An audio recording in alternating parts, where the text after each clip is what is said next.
তার মানে ওই লেখক ওই দোকানদার বোঝাইতে চাচ্ছেন যে যিনি মোহাম্মদ তিনি আল্লাহ। তখন আমি তাকে সংক্ষেপে দু একটা কথা বললাম যে দেখেন আরো দুই তিনজন লোক আছিল, আমি বললাম প্রথমত আল্লাহকে চর্মচক্ষুতে দেখা যাবে না, লাইসা কামিসলিহি শাইউন ওয়া হুয়াস সামিউল বাসীর। আল্লাহকে চর্মচক্ষুতে দেখা যাবে না, সূরা 11 নম্বর আয়াত।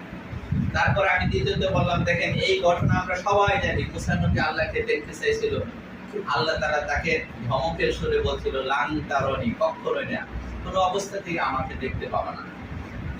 তারপরে তিনি যখন জিদ করছিল তখন আল্লাহ তাআলা 70 ভাগের 1 ভাগ লোক তুর পর্বতে একটু ঝলক দিয়েছিল, তাতে পাথরের পাহাড় আগুন ধরে গেছিল। সুতরাং স্বয়ং মুসা নবী যেখানে আল্লাহকে দেখে নাই, তাহলে পৃথিবীর কোনো মানুষ কোন ফেরেশতা আল্লাহকে দেখে।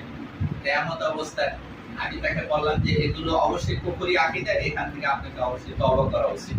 ঠিক আছে, এতটুকু বললাম। তো এখন রাসূল সম্পর্কে জ্ঞান, রাসূল সম্পর্কে যদি সঠিক জ্ঞান না থাকে তাহলে আমরা কি কবরে কিন্তু ওই যে মারফাতা রাসূলের ব্যক্তিগত রাসূল সম্পর্কে আমরা বলতে পারবো না। এইজন্য আল্লাহ সম্পর্কে জ্ঞান, রাসূল সম্পর্কে জ্ঞান, দিন সম্পর্কে জ্ঞান, এই তিনটি জ্ঞান অবশ্যই আমাদেরকে কোরআন এবং সুন্নাহর আলোকে শিখতে হবে এবং জানতে হবে। আল্লাহ তাআলা আমাদের সকলকে তৌফিক দান করুন। আসসালামু আলাইকুম।